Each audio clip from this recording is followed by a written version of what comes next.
Oh, he announces for president, then he just blows us off. Yeah. I get it, Ted Cruz. We're done with you. You're dead to us. Ted Cruz is going to be with us in just a few minutes. He's supposed to be with us now, but probably running a little late. He's, I don't know, probably a little bit sleepy from yesterday. Plus, he is a U.S. senator, and sometimes they get involved in stuff. We're radio show hosts. That's a good point. Okay. Already making excuses. Man. I want to talk to him about what is it like to announce you're running for president of the United States. Oh, what a crazy day that must have been yesterday. I mean, he was doing events all into the night. What is that like? I wouldn't want to do it. I'll tell you, because from now until, November 4th or 6th or whatever it is in 2016, it's nonstop. Yeah. It's non-stinking stop. If he were to be successful, it's 20 months of this. Yeah. Rafe and I have been talking about it. And then that's really the beginning, because when you're president, yeah, it's worse. There's no stopping, obviously. At least as bad, right? As campaigning the whole time. Yeah. Rafe and I have been talking about it. About running for president? Mm-hmm. Which one of you? I don't know. Either him or me. I'm not sure. I'm going him. You going him? I'm going him. Okay, he's only 10. I'd take him now over you. We'll wait. Really? Oh, yeah. We'll Over wait 25 years. Oh, yes. I think I'd be a good president. It's only a quarter of a solve century. These problems. No, would you? Oh, I'd solve these problems. Mm-hmm. Yeah. Mm-hmm. Don't need Congress. I will say that if you were president, we wouldn't be worrying about the problems we're worrying about today. There would be a different set of problems. These would be like, it's kind of like one of those things like, oh, my arm hurts. Oh, well, let me break your leg. That would be the No, I wouldn't break it. I would just say, you're probably going to break your leg soon. Well, all right. That's as you say it. I could be the scariest president ever. Not just because of what I would do, but because of things I would bring to everybody's attention. Okay, I just wanted to call you into the Oval Office today because I just found out about some stuff. This is going to blow your mind. And you wouldn't be able to keep a single secret. No. You would find out stuff and you'd be on the air with it in 15 minutes. Be like, you guys have to know about this. I gotta tell the you something. alien thing, it's real. I'm not supposed to tell you, but don't say anything to anybody. Yeah. But I was just at Area 51. Right. Let me tell you, this is what I'm going to do with the Russians. Now let's just keep this between us. The great thing is, though, our allies would be scared witless. Somethingless, yes. They would be scared, though. Something that rhymes with it. Don't you think? Don't you think? I think I'd scare the crap out of our enemies. Yeah, because they'd be like, that's a good thing, though. Reagan had going that twitchy to eye. Do it. Reagan I had think that. Ted, and I think Ted will. I think Ted will, too. Mm-hmm. Oh, Ted is on the phone now. Oh, good. See what happens when you don't show up on time, Ted? We start going down. We were about to talk about you in The Walking Dead. It'll spiral out of control. How are you, Ted? I am doing great. It's great to be with you. Good to have you here. We were just talking about what is it like to announce you're running for president of the United States?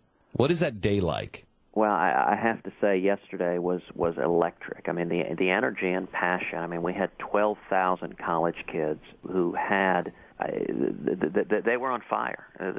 They were ready to stand up and lead a movement of courageous conservatives to turn the country around. And it was breathtaking. It was inspiring. I mean, seeing their passion really gives me incredible strength. And, the very first voice I spoke to after the announcement speech was you when I was handed the phone walking off stage to go on air with you yesterday. That's great. Nice. Now, I just want to, and I say this, for you, not for us, because this works out horribly for us. But being our friend may not be the best thing for you.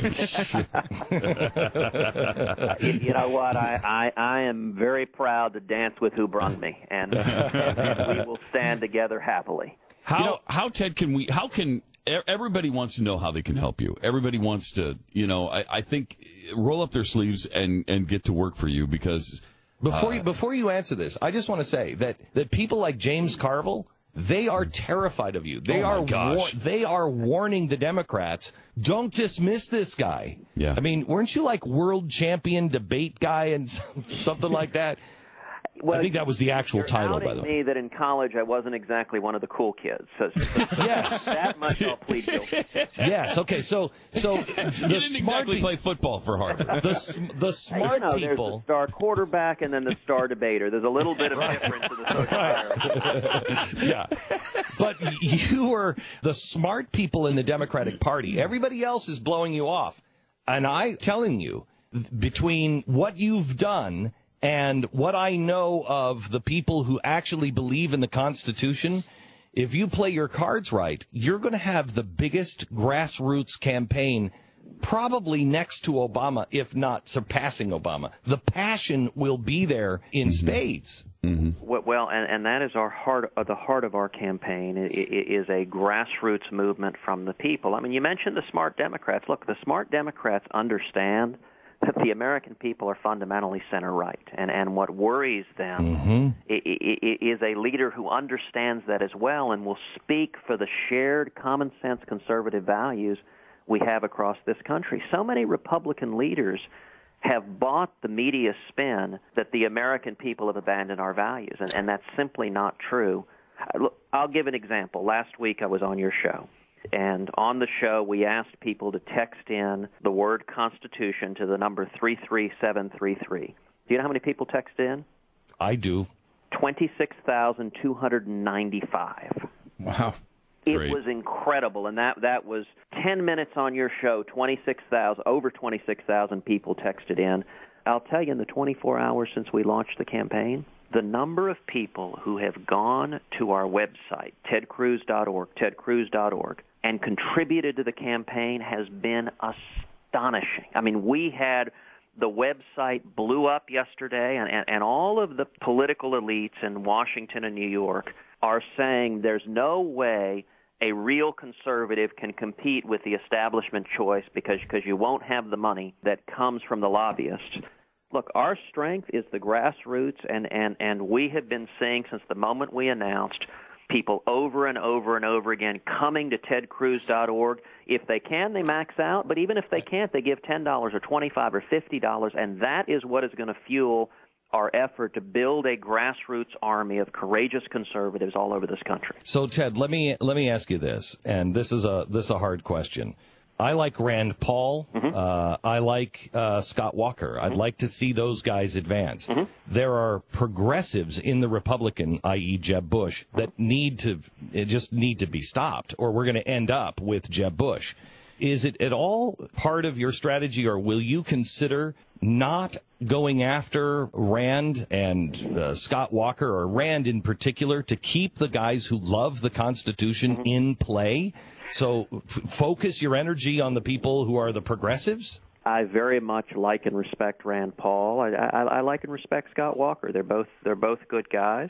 My focus is not going to be going after anybody. My focus is going to be making the affirmative case that, number one, what I think primary voters are looking for is someone who is a consistent conservative, who says the same thing yesterday, today, and tomorrow, and who will stand up and do what he said he would do. And I think to win, the only way that we're going to win is if you have a full-spectrum conservative who has a proven record standing for principle, whether it's on Obamacare, whether it is stopping the debt and debt ceiling, whether it is stopping President Obama's executive amnesty, whether it's defending the First Amendment, free speech, religious liberty, defending the Second Amendment, defending our privacy, defending the 10th Amendment and stopping Common Core, standing with the nation of Israel, standing up to Iran and preventing Iran from acquiring nuclear weapons. And I'll tell you, as I look at the potential field, I see a lot of people who I like and respect, who are friends of mine. But as you look at those issues that I just listed off, and you ask of all of the senators and governors looking at this field, looking at this race, how many of them have actually stood up and led and engaged meaningfully on the great issues of the day? Only you. And that's why we're such big supporters. Yep. So let me take you here. Yeah. Yesterday there was some pushback on education. You were talking about the right to education, et cetera, et cetera.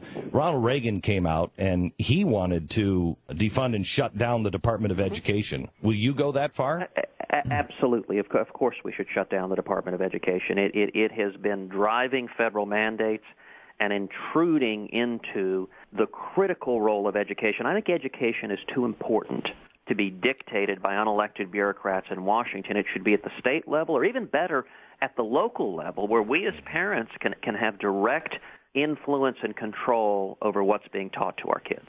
This is the thing that attracts me to libertarianism is I can be as conservative as I want, and my neighbor could be Ben and Jerry, the ice cream guys, And we can get along as long as neither of us are trying to control the other's life. Right. And that's where Washington needs to be stopped. Because we can get along if I'm not trying to tell you what church to go to and how to live your life, and you're not telling me what education I have to have or, how I must tolerate X, Y, or Z. Well, and that's one of the reasons you and I see eye to eye on so many issues. I mean, I have described myself, I'm a conservative, but with strong libertarian leanings. And I think the path to victory is reassembling the old Reagan coalition, bringing together conservatives and libertarians and evangelicals and Reagan Democrats and Republican women and young people and Hispanics. And that's one of the things we saw so powerfully in Texas when I ran for Senate in 2012. I think it was the case that in 2012 that I was the only candidate in the country who was endorsed by both Ron Paul and Rick Santorum. And talk about two political leaders who generally don't see eye to eye on much, and their supporters often have sharp disagreements, and yet we had both Ron Paul and Rand Paul came, did an enormous rally with me at the state capitol. We had thousands of young people out in the hot sun. And Rick Santorum came to Dallas. We had another rally with thousands of evangelicals coming together. If we're going to win, we've got to appeal to the shared values that bring together courageous conservatives across this country. I think that's the path to victory. Sounds really good. What did the role of, I remember standing in Rick Perry's office, and I had just gotten here, and it was the week before your election, and he said to me, "You're backing the wrong guy." And I said, "What?" And he said, "Ted Cruz, you're backing the wrong guy." And I said, "No. Governor, I don't think so." And he said, "You don't know Texas politics." And I said, "I don't think you know the American people on this. I think, and I'm new to Texas, so maybe you're right. But I think you're going to be surprised by this." How much of that surprise? You were not supposed to win. You were way outspent. You were way outgunned, and yet you won. How much did your win here in Texas play a role in your decision to run for president? It was a very significant factor. I mean, it demonstrated the overwhelming power of the grassroots, and that's what a lot of the Washington political establishment doesn't understand. In Texas, when we launched the campaign beginning of 2011, when we started, I was literally at 2% in the polls. As I've often joked, the margin of error was 3%. and Glenn, you'll appreciate this. When I went home to Heidi and said, "Sweetheart, we're at 2%," her first comment was, "Well, technically, couldn't you be at -1?" This is all really promising. If only you weren't Canadian. Darn it! Can you believe that's come up already? Already that you've got the View crew yesterday wanting to see your birth certificate.